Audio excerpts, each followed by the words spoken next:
The Project. Kuwait. Learn. Live. In today's episode, a bonus, classic talk from Mahdi, Meg, and Liam on how they got into fitness and where their journey has taken them over the years, and what really inspired them to start lifting weights and helping people, and what really drives them and this podcast to make a difference in the world. All this and more in today's episode. I'm recording that, by the way. All that I'm putting it on. Well, not all of it. I just put it on right now. No, the first time I went to Dubai and the taxi driver was like, first time here? And I'm like, yeah. And he's like, he's giving me the grand tour. And he's like, this building right here, very, very old. One of the first ones in Dubai, 1986. And I was like, very old. Pretty sure you were born in 1986. That's all good.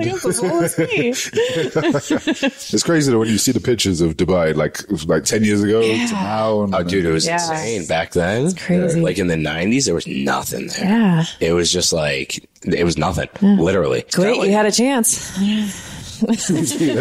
There's a chance. So, Meg, Yes. what got you into fitness? So I've been in athletics like my whole life. I was a swimmer growing up. That was my sport. But getting into the coaching side of things really came after injuries in sports and just wanting to help other people, find ways to bring their general fitness up. So I've worked with people getting brand new into it. I've worked alongside, other athletes and coaching with that. But a lot of it just became of understanding a lot of the issues that I went through myself with overtraining, and then the nutrition side of things with all the gut health issues and things that I've had. So unfortunately, a lot of it's come through like destroying my body. And it made me very passionate about understanding there's better ways to go about your health and kind of weeding through all of the myths and things that are out there.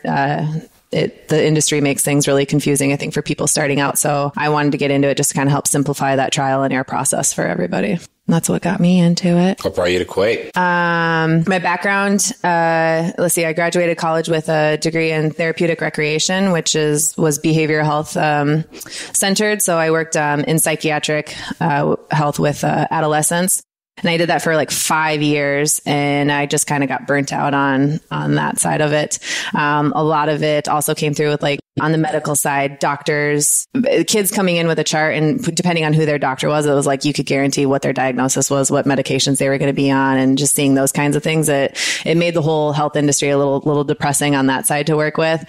So I got the opportunity to go work in the fitness industry and to work more on the coaching and having more hands-on experience with people outside of a hospital setting. That really intrigued me.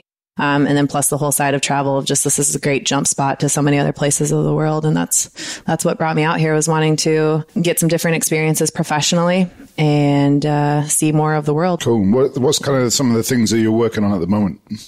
Maybe personally and professionally. Yeah. So since I came out here, I shifted more from so like CrossFit and weightlifting was kind of my background. And then once I came out here, I got more interested in just general movement of all kinds of different types. So I've spent a lot of time going around the world and studying just movement around the world. Like, what is it about, we know our environment shapes our language, how we speak, our metaphors and things like that of what's around you. And so I've kind of traveled with that mindset of how our movement shapes us, and your environment shapes you and how you shape your environment. So that's a lot of the adaptability, like kind of studies that I've focused on the last few years. And I've used that as a way to coach people through changing their mindset and going towards, their health goals, their fitness goals, even professional goals, wanting to make a shift of a life transition of some kind, whether they're just kind of graduating and figuring things out.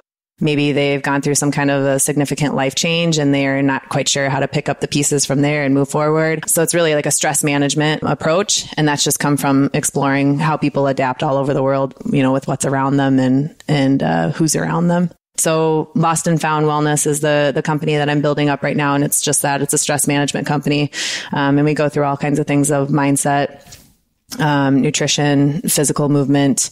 But it's not like just your general like exercise program and like diet plans and things like that. Like it's more real life tools and action steps. It's cool. Yeah. Why should people listen to you?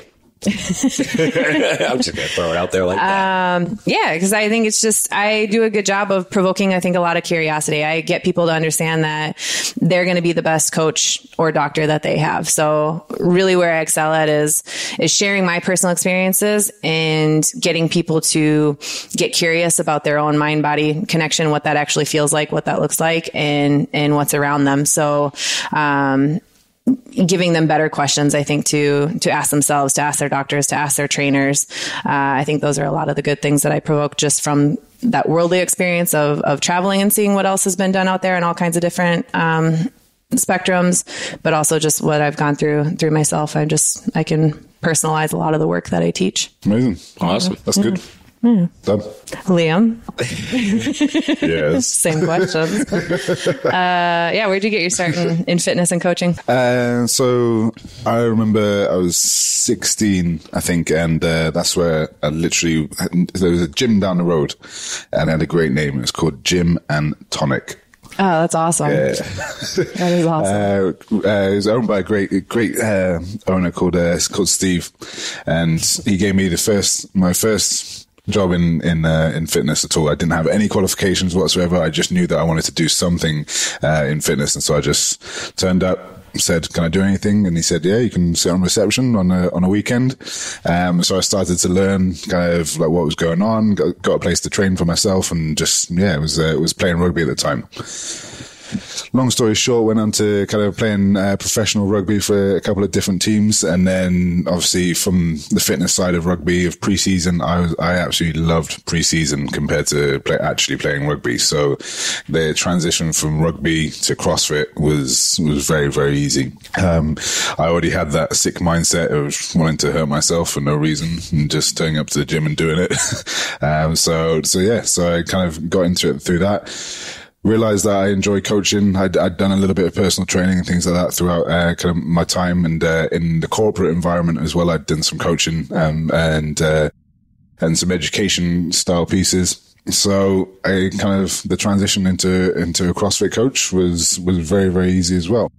I took everything that I'd learned from corporate side, from supplements, from my own experiences, nutrition, training hard, some of the coaching influences and things that I'd had. Beginning to work with people who were starting from scratch with CrossFit. Generally, a lot of those people in the UK were very new to exercise as well. They didn't want to go to the general global gyms. It was hard to work outside, and it's hard to work by themselves. So that was a big draw for a lot of people, just being able to turn up, have a chat with people before the workout, go for a beer with guys afterwards, and just relax a little bit and just enjoy training with guys who were 14, 16, all the way up to older ladies from 65, 70. Everyone was there and involved, cheering each other on. So that was a really nice environment for me. And I found that kind of the professionalism that I'd learned in the corporate environment transitioned over well to running my own kind of business from personal training and coaching. In the more sporting environment. That's awesome. So what was the link between doing that and getting out to Kuwait and starting the project? So coming out to Kuwait, I knew that I wanted to do a little bit of traveling. I traveled a little bit with my job before, just around Europe, and kind of the Middle East was on my list of places to look at. And there was obviously there was a start when kind of Aloun and CrossFit Yaz had kind of started up. So we knew of Dubai and kind of some of the pedigree of some of the athletes that were coming out of Dubai. So that was my first thought. Hey, I want to have a look at Dubai. Obviously, it's like for us in Europe, it's that kind of like glitzy destination. So it's definitely on my list. And then kind of realized that it was a little bit saturated with kind of people who are like that, kind of people who are just trying to get away from the cold weather and just get into the sun and be wanting to train by themselves. So I came over I actually knew someone who had worked here before. He'd set up a couple of gyms. I just kind of shot him an email and said, "Do you know anyone looking for a guy like me?" And he came straight back and said that there was a head coaching role out here. So it was a nice little stand on from the work that I've been doing with the guys at CrossFit Basingstoke in the UK. So I came out here and was like blown away by the community and the spirit that these guys have over here. So when you asked him, you like was Kuwait on your mind of like, oh, he's going to give me a spot in Kuwait? Or were you thinking more like he might have a link to Dubai? I was thinking he'd have a link to Dubai or just somewhere in the Middle East. Like somewhere cool, like Qatar or Bahrain. That's the end game for everybody. Somewhere they have alcohol. So when he came back with Kuwait, were you like... He came back with Kuwait, and actually, I'm always open to opportunities, and kind of actually the opportunity to be a head coach was well and above the draw of like going and living in shiny buildings or anything like that in Dubai. And I knew that it would be a good thing for my own professional development, so which was the important thing, rather than I could just stay and live in London if I wanted to be around all like that kind of crowd. So coming out here was definitely a little bit of a change of scenery. Everyone I asked was like, yeah, but that's really close to Iraq and Beirut. Like it's super close. Like, why are you going there? So, but no, I'd done some research on it, and nothing happens here. Yeah, nothing happens here. So like, obviously there were some people who were a bit worried about it and everything like that, but actually I was surprisingly confident that this was the right step for me. Yeah. And as I said, when I got here, it was just and since I've been here, it's just been surrounded by good people, who've been through a lot, but they're marching on, and they're kind of a little bit behind the rest of the world, but in the sporting industry, but they're coming up and they want to be doing things, and they have the time, and the finance to be able to look after themselves. They just need the right direction. Absolutely. Yeah.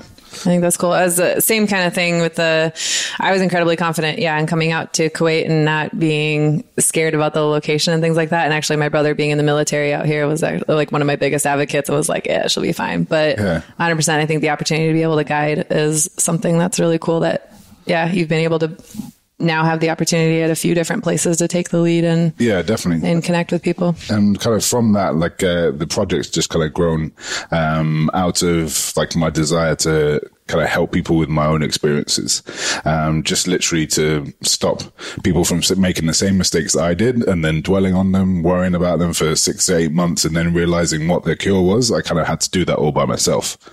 So the project was started when I started working with one of the young guys who kind of first come to me, and I kind of realized actually I'm pretty good at giving my message across and trying to give people an independent way of carving their own path, but by not making the mistakes that I did. And that was what was important to me. So I've never been the guy who's got like the masters in kind of like whatever it might be, physiotherapy, like any of the masters of the trade or anything like that. Experience based. Yeah. It's always been experience based, always been kind of anecdote based, and just kind of, you live what you teach. Yeah. Yeah. And just try I've always been quite like subjective about my own experiences as well. So being able to look from the outside in at those experiences and just kind of, sorry, that's objective, but the other way around. We understood. Yeah. So always been able to look from the outside in, and just kind of evaluate those experiences and see why they went wrong, why they went right. And then, so that's obviously then a good way to be able to give those experiences to other people without them having to actually live them. Yeah. So whether it's kind of competing at a competition or like there's a lot of transferable skills and transferable experiences to a lot of things that we do in CrossFit or a lot of things that we do in sport. And also just generally for the community, just generally trying to get healthy and fit. Like I've had parents, aunties, uncles, like brothers, sisters who are all trying to go from absolutely nothing to like feeling good and comfortable in their body. So kind of always been like drawn on that experience. And so now coming out here, you can kind of understand like family dynamics. You can understand. Is that your role in the family? Are you like the coach, the doctor, the healer? Kind of the fit one. Yeah. That's my role in the family too. It's like anybody gets sick, injured, whatever. They're always, So like the cool thing is my mum's literally just run her first marathon. That's awesome. So that's amazing. She's gone from kind of like always pushing me to be healthy and fit, but kind of never had the time to be able to do it herself. And I think she had a couple of injuries. She had like a skiing injury. So it was quite a bad knee injury when she was starting to run, maybe like 5 or 6 years ago.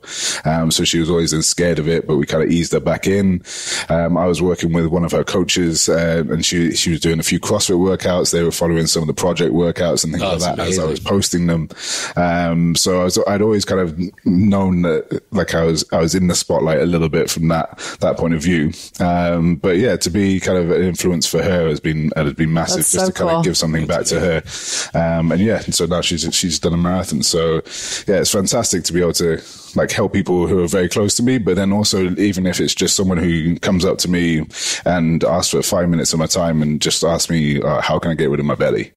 It's like little things like that is kind of what makes each day for me. Like I rarely go to the airport without having some kind of security come over to me and ask me which gym I'm at and what exercises do I do or anything like that, which is like, I'm not kind of bringing myself up, but it's a very nice thing to be able to help people out with. And I would hope that I would never kind of shy away from that or feel that or anyone to feel that they can't approach me about asking anything like that. So Yeah, that's one of the things, where you're kind of like in the right field too, when you get that. I know even at times when I didn't feel my healthiest and people were still coming to me for, nutrition advice and life advice on things, it was like, okay, there must be something that I'm doing right. That's like, meaningful, that's relating to someone somehow that they feel comfortable even to talk about these things with me. And that's like something's working. Yeah.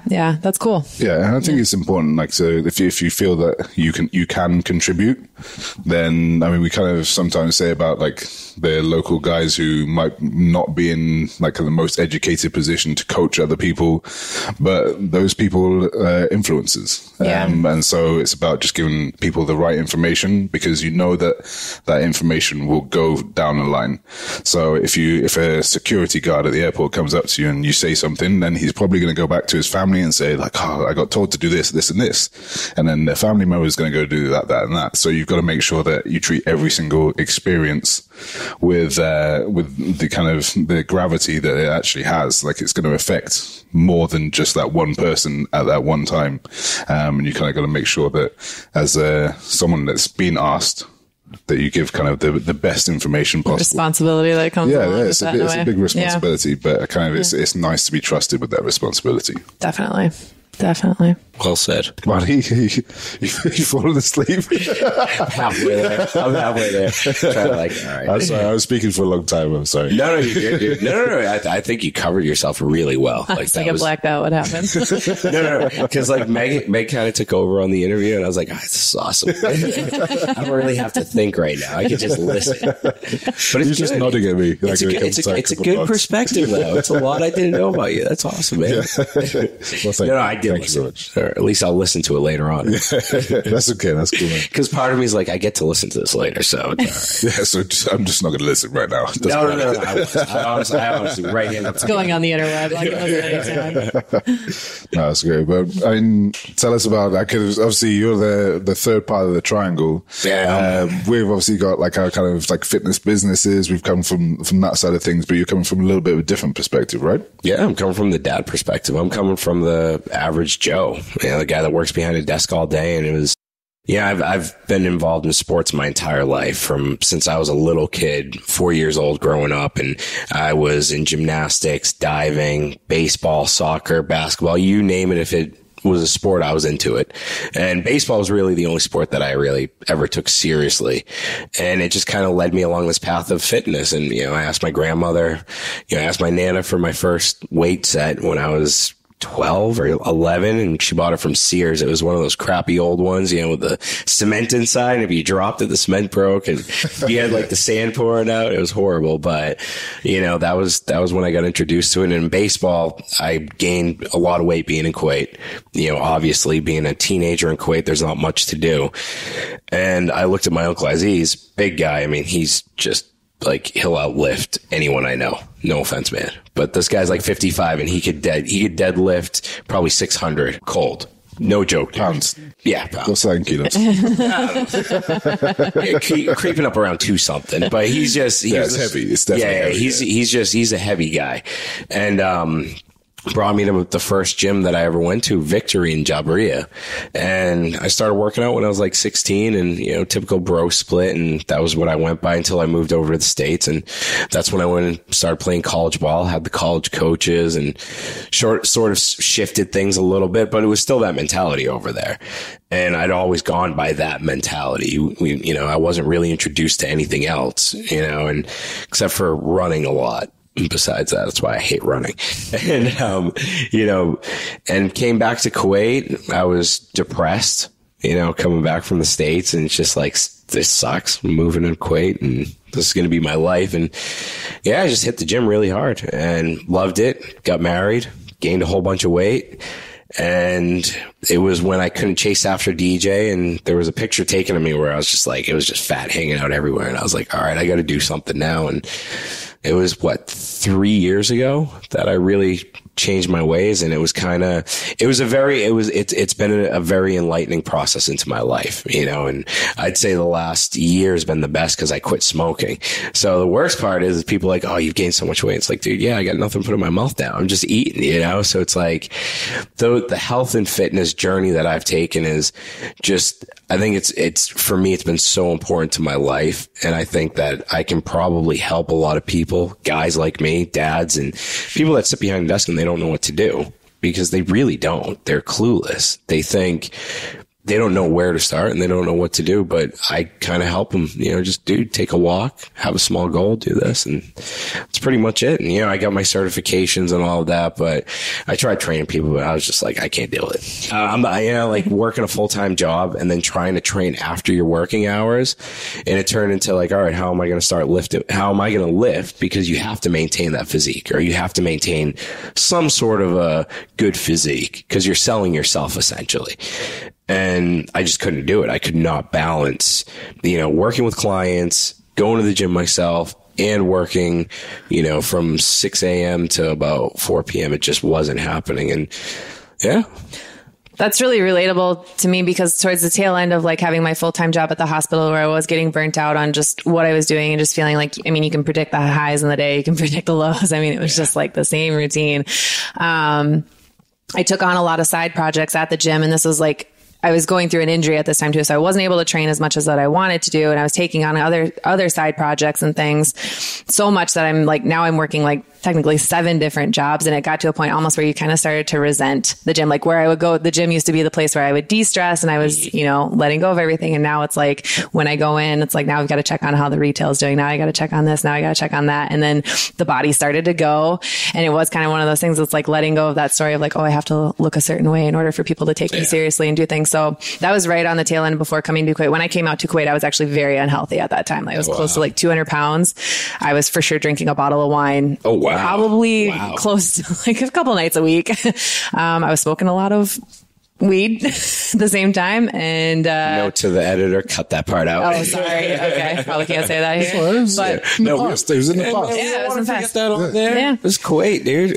That was my life though. Before, I mean, I was still like in the health and fitness industry, but I was doing a lot of shitty things to my body at that time, and it was coming out here. That's like kind of what I looked forward to, was just getting into a space where it's like I could focus on trying some new things and picking up my health in a new spot. Coming back from injury is hard, and that just goes to show of like the times that you spend away from moving, and the more time you spend away from the gym, like the worse life decisions you start to make in a lot of different areas.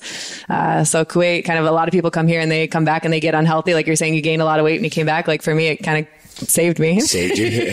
Well, there's nothing else to do then but train. Or, you have to have the discipline, right? Yeah. That's the thing. So food is entertainment here, though. You just kind of replace one thing with another. Like you said, the smoking was replaced by the food, so drinking could have been replaced by the food for me, and it was still a hard balance. The 5-6 kilos that I've gained from quitting smoking, dude, I'll trade that any day of the week. Yeah. You know, I'll definitely trade that any day of the week. And it's funny. I woke up one morning, I put a cigarette in my mouth, lit it up, didn't inhale. I was like, I'm done. And that was it. You know, there was no patch, no gum, none of that shit. Yeah. That crap doesn't work.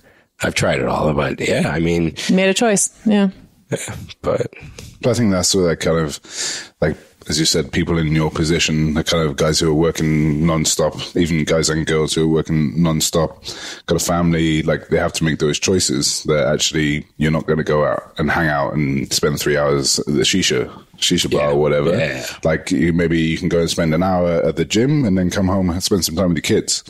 It's making those better choices. And as you said, there is nothing to do apart from make those choices along the lifestyle choice that you've gone down. Like, so it's very easy. I think we kind of touched on it last time. It's like, it's very easy for you to go and find somewhere to walk. Mm-hmm. But it's also very easy for you to avoid that place. It's easy to find. I think one of my favorite quotes, and I don't know who said it or anything, but it was easy choices equals a hard life and hard choices equal an easy life. And it really is. It's just, it comes down to making that choice. But if you continually always make what's the easiest one, so it's easier, to go home after work and sit on the couch and do nothing. It's easier to go for the fast food meal than it is to cook something for yourself. But like in the end, that's asking for a harder life. There's a lot of health consequences that come along with that. So make the harder choice, which might be going for the walk, which might be chopping up a vegetable, versus reaching for something in a bag.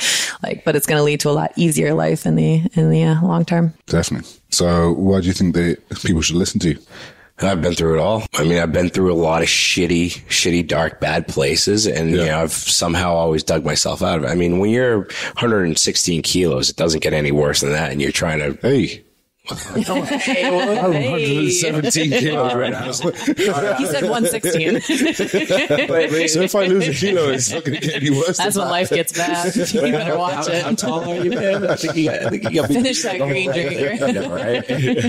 I'm not going to eat forever now. That's it. I'm done.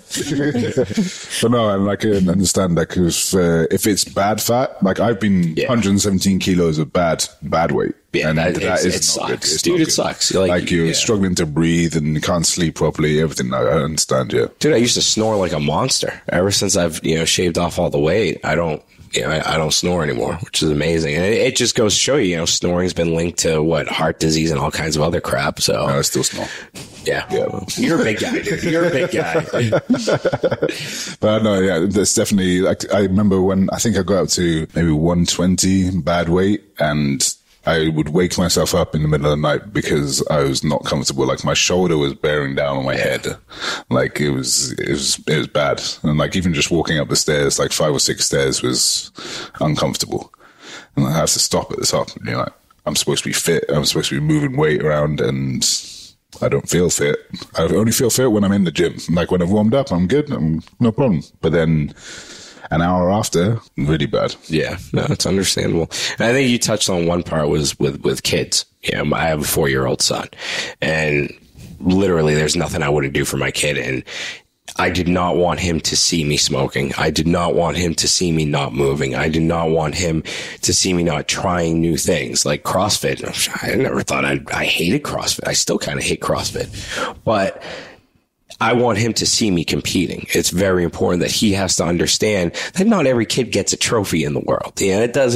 Life's not like that. You're going to get fired. You're not going to get jobs, and you're going to lose sometimes, and you have to learn how to accept loss and how you're going to move on from that. And, it's one of those things. Like when I said the other night, I'm an underdog. I love being the underdog. That's, my favorite little narrative or story or whatever. And, and it's just, I got to find my next story to move on to. It's CrossFit. I'm going to probably hurt myself, but that's cool. Everyone hurts themselves in CrossFit. It's just whether you decide to fix it again after. But you learn from it. Like you said, exactly. The losses, they're there to teach you something as well. And you have to kind of get excited about what you're going to learn from it too. Yeah. Circling back to what you said though, I'm not an expert. I've just been through shit in life. And I think I can help people. And I think I can drive the right message into people in the Kuwaiti community, more or less, especially the guys that are in the D1E all night instead of spending time with their kids, or in the D1E and not trying to get some exercise in, or, doing the right thing versus the wrong thing. That's pretty much. Yeah, I think it's a solid disclaimer that we all kind of have is like, we're not here to tell you like it's this formula or anything. I think it's just to provoke some curiosity of what choice you do have in the matter and what you can start thinking about. Yeah. Not like every other Kuwaiti is a self-proclaimed expert. Yeah. True. Right. True. I haven't got my level 1 certification yet. Ooh, watch out. And I know good English. Once you get that level 1, like the sky's the limit. That's it. You're done. That's it. I know, but like I got certified as a strength training and conditioning coach. I got certified and it was like, all right, everyone else is getting certifications. Screw this. I'm done with it. You know, it's not, it's this, what we're trying to do right now, to me, in my opinion, is more feasible. It's something that I enjoy doing. And this is my future project. How can I reach people and help them better their lives by supplying as many people, as many experts as possible too? It's giving them things that they can actually put into action, like straight away. It's not just, here's all the information and there's really nothing to move forward with. It's, I mean, in all honesty, I hope after we do these episodes and we do launch that you guys get more phone calls.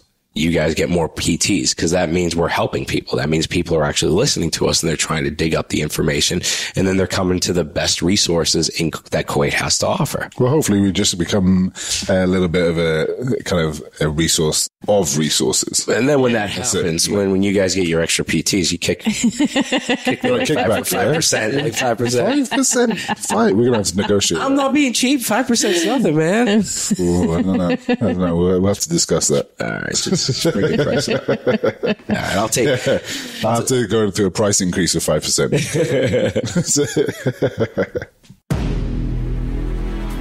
Thanks for listening to this episode. If you enjoyed it, please head over to iTunes to subscribe, rate, and leave a review. You can also find us on Instagram at The Project Kuwait. Thank you, and join us next time.